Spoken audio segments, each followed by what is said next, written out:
What can we expect from you? Fireworks. Fireworks. You ready, bud? That's the fight that everybody want to see. Yeah. I want to do it.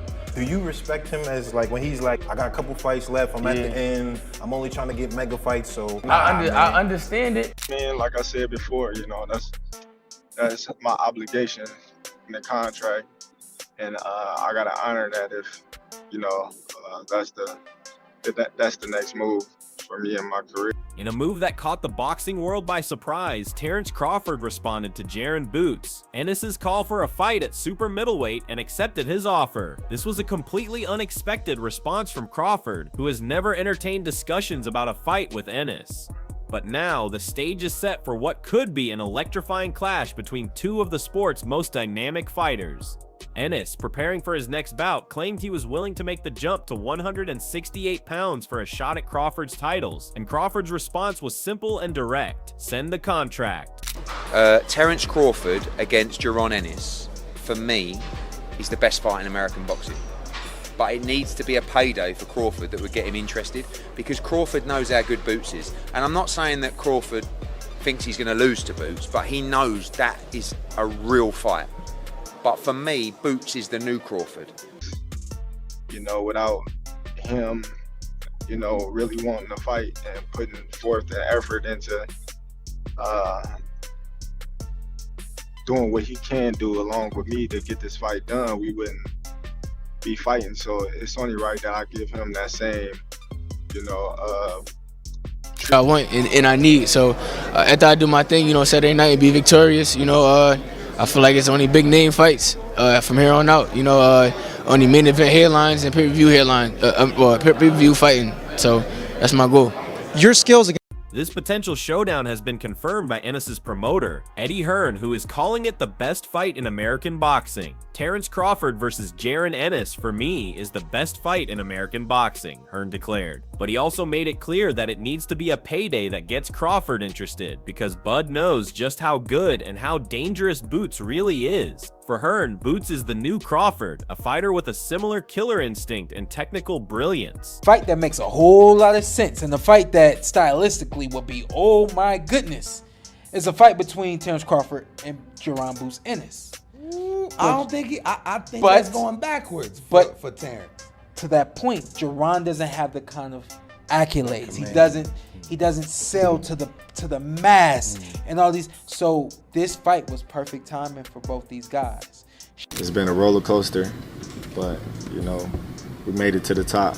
No matter how we made it, you know, and you know, it's definitely a test to say that anything is possible if you know, work hard at it and you believe in yourself and you have the faith. This all comes after Crawford's dominant historic victory over Canelo Alvarez, a fight that saw him become a 5-division world champion and the first 3-time undisputed champion in the modern era. That win has only fueled the debate about what's next for him. While some like Eddie Hearn have suggested he could move down to 160 pounds and become a 6th-division champion, the call out from Ennis has thrown a new exciting possibility into the mix. But don't lie or kept to the net and make it seem like I had the opportunity to fight you and I didn't. I never did. You know what I'm saying? And then that one time that I did, we said yeah. They called and we said yeah. We never heard nothing else back about it. So yeah, like, right. I mean, I respect it though. I mean, get your money. You know what I'm saying? Do your thing. But don't be capping on the net.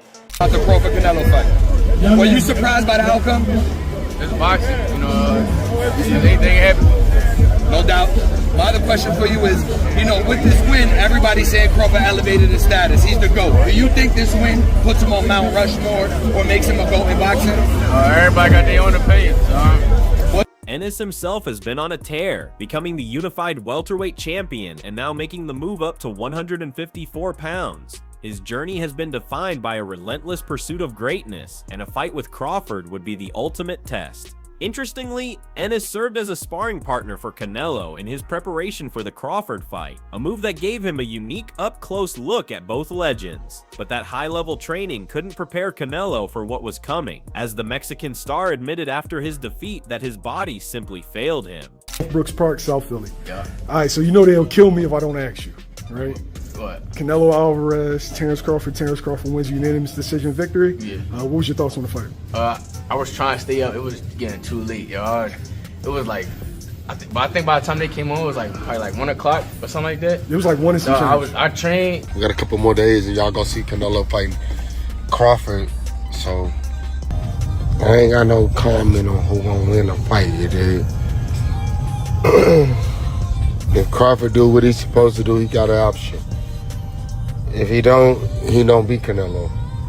Simple as that. If you believe a Crawford versus Ennis fight would be the most exciting matchup in boxing, hit that like button and let me know your prediction in the comments. A guy of that caliber? Yeah, why not? You know, why not you be able to share the ring with, with Canelo and like I said, being there with a Hall of Famer, legend, and the face of, kind of like the face of boxing, why not? I think Crawford's gonna get the job done. I am officially picking Crawford to win this fight.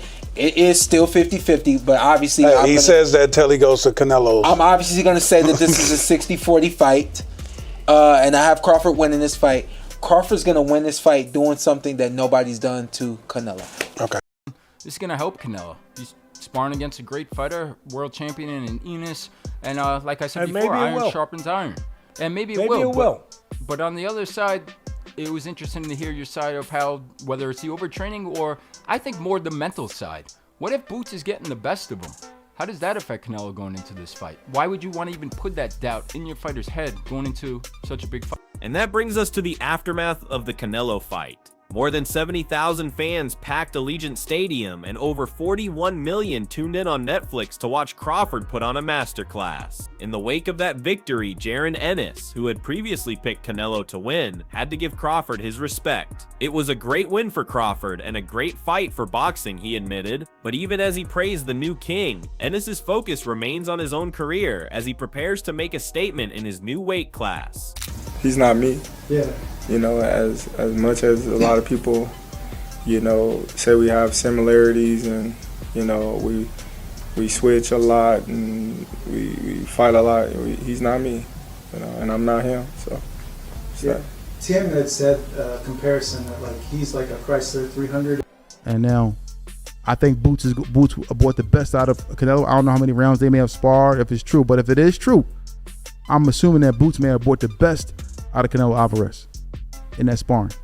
Showed him different looks, the switch hitting. I'm pretty sure they probably wanted Boots to, emulate Crawford or just to be who he is. The celebration for Crawford, however, has been nothing short of legendary. A hometown parade in Omaha drew an estimated 20,000 supporters, transforming the city streets into a sea of blue and gold. Riding atop a throne, Crawford raised his hand to an ecstatic crowd, a hero returning home. But even in the midst of the celebration, questions about his future linger. At 38, has he reached his curtain call, or is this just the beginning of the next chapter of his historic career? What's yours?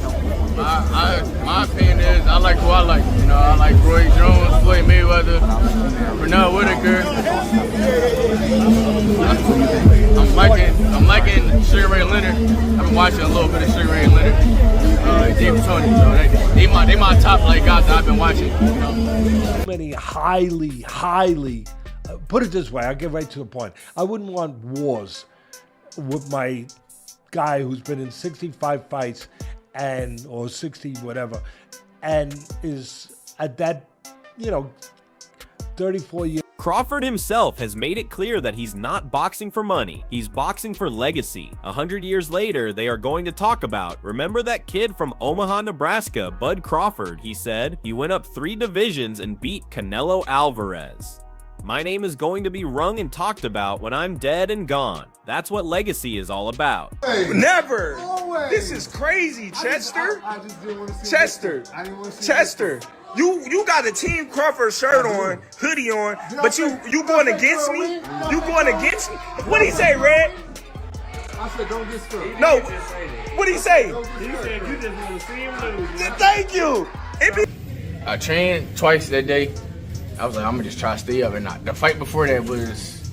And Billy Martinez. I was watching like 1 or 2 rounds of that. They was going at it. So I wanted to falling asleep. I'm like, yo, I can't stay up no longer. I just wanted to fall asleep. But that was a great one for for Crawford, go. His first fight in his new weight class will come when he takes on. And that legacy is what makes a potential fight with Boots Ennis so compelling. Ennis, like Crawford, is not motivated by money, but by the pursuit of greatness. He struggles to make the 147-pound limit, and many believe his power and skill will be even more devastating at 154. Eddie Hearn described him as a one-off, a fighter who is all about legacy. And on Thursday and Friday, when I saw Canelo in the vest, I was like, nah. I was like, no, he's gonna pull it off here. And you know, it was an amazing performance by Terence Crawford. Yeah, I'm gutted for Canelo, but I'm actually pleased that Crawford is getting the opportunity to show how great he is, because his resume hasn't really allowed that. Don't get me wrong, he's got some good.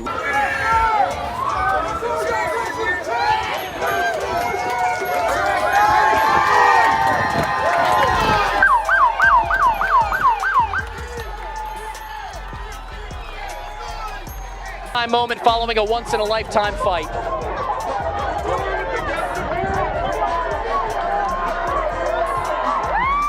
.42-0, waving to the crowd, pumping his fists like he does so well. And a kid on his lap, I love it.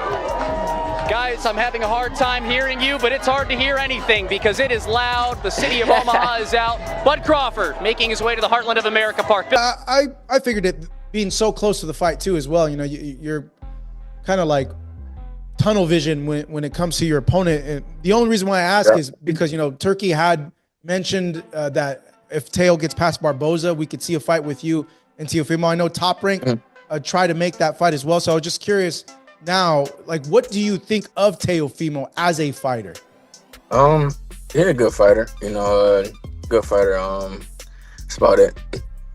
Legendary analyst Teddy Atlas believed that involving Ennis in Canelo's camp could have backfired, potentially wearing the Mexican star down before he even stepped into the ring. But even with that added help, Canelo had no answers for Crawford, who fought the entire 12 rounds as a southpaw. And while a fight with Crawford is still Boots' top goal, he has no choice but to salute the man who now sits on the throne. What's yours? My opinion is I like who I like. You know, I like Roy Jones, Floyd Mayweather, Pernell Whitaker. I'm liking Sugar Ray Leonard. I've been watching a little bit of Sugar Ray Leonard. James Tony. So they my top like guys that I've been watching. Fair enough. Last question on the topic. Is that a fight, because you know people want to know, is that a fight that you still are interested in? Or you moved on? You moved on from wanting to fight Crawford. Is it still a fight that you have interest in? My main focus right now is October 11th. That's all I'm worried about. October 11th. I ain't worried about no outsiders. You know, I'm locked in. That's how. That's about it. Yeah, he's a good fighter. That's about it. Yeah. Oh, okay. I didn't know if you were gonna add or anything like that. No. I say he's a good fighter. That's about it. Okay. You know, Brian Norman Jr. got a knockout win. I know you guys tried to make a fight previously. He had mentioned in a group huddle with us that he just didn't like being cornered in his opinion, when it came to that fight. Just, you know what happened.